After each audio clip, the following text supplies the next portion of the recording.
Mr. David Mellor landed himself in hot water after a secret recording of him swearing aggressively at a cab driver was posted online.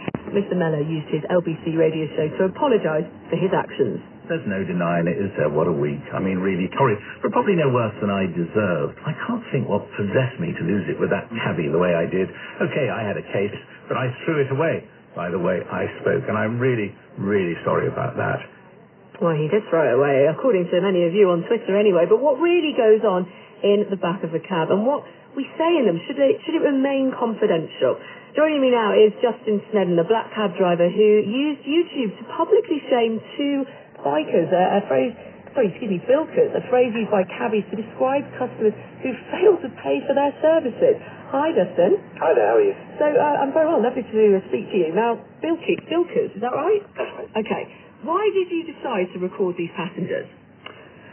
It was more of a case of letting my fellow cabbies know that what to look out for, who to look for. So you hear stories and people try to describe bilkers in taxi magazines and things like that. So this is the perfect way to show people some video. Okay. Do you think, though, that cabbies should be allowed to record conversations in their taxi? I don't know what the legality of it is, but with this particular story, the general consensus has been that he possibly should have just kept it for backup, like if anything came of it. Are you talking now about David Mellor? Sorry, the David Mellor story, yes.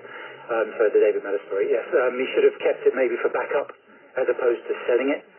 There's a few people that agree, a few that don't, but cabbies have utilised Twitter and social media forums, etc. And I've been reading them and seeing what people have been saying, and yeah, the consensus is just for backup. Because, yeah, it should be, when you get in a black cab, that everything you say is safe and confidential. And lots of stuff is said, and, we don't repeat it. And lots of cabbies are on Twitter, and if stuff was repeated, Twitter would be full of stories and, outing celebrities doing this or politicians doing that. And what have you heard? Go on then. Can you? Don't use any names. Yeah, no names, no specifics. Immediately, I want to know what you've heard. So go on. Just obviously, the drugs are known in the celebrity world. I've overheard a conversation about somebody telling me about, not telling me, so I apologise. They were discussing with their friends where they buy their drugs from, and it was quite shocking. That's as much as I'm going to say on that. Then I picked up someone else who apparently works in the financial world. I'm not saying for banking or insurance or anything, but he was saying how it was his job to fix things that they'd not so much cover up, or try to cover up, financial things that people have got up to.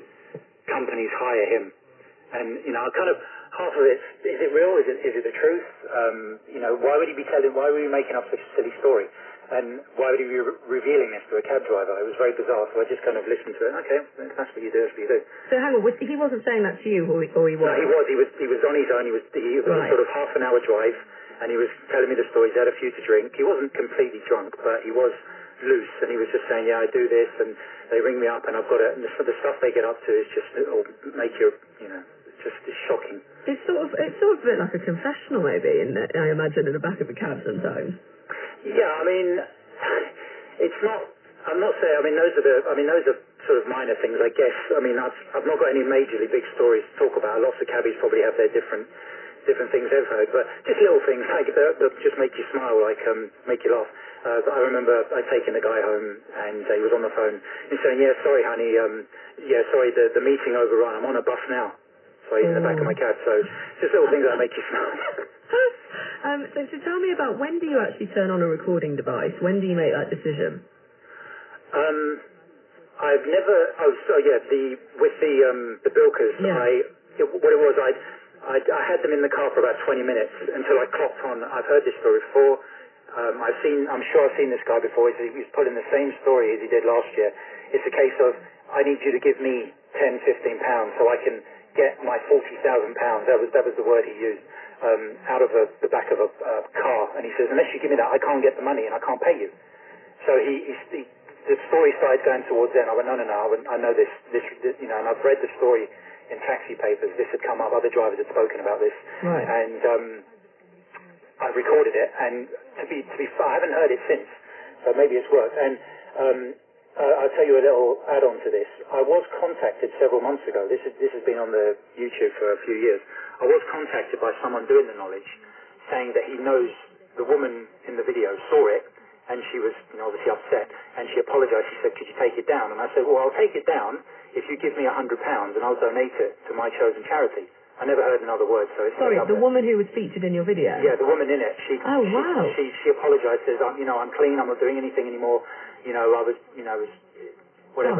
whatever back then. I said, fine, give me £100 and I'll donate it to charity, which is a good... And what happened? Nothing, I never heard another word. Oh, so it was just... Coming back to the story that kicked this off, because we're going to ask the listeners for a few of their tales in a moment, but do you often get customers that tell you where to go, like David Mellor? Yes, I mean, this is my perspective, my point of view. I'm not speaking for the cab trade.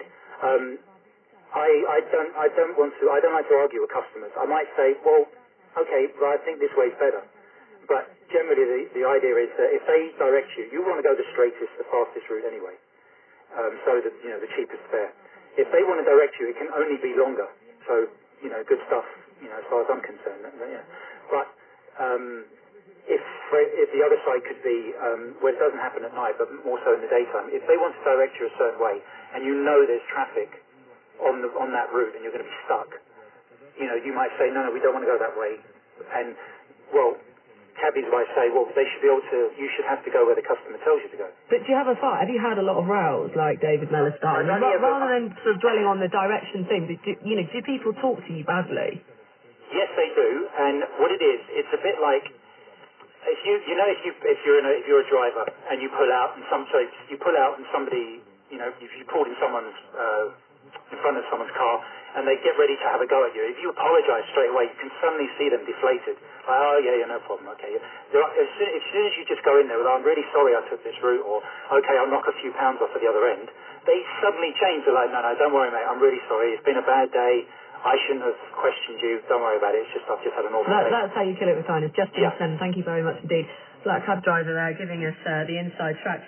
It got me thinking a little bit about, what's at the heart of this with David Mellor is customer service. From his point of view, he was getting a poor service. And while some of the things that he pulled himself up and said were pretty odious, along the lines of, I used to be I'm a QC, I'm an award-winning broadcaster, nobody likes that sort of attitude. But when you believe you're getting a poor service, it can drive you to behave incredibly badly. So badly, even if you're in the right, that you're actually embarrassed. And I just wondered if you have an experience like that you were willing to share with me on the radio.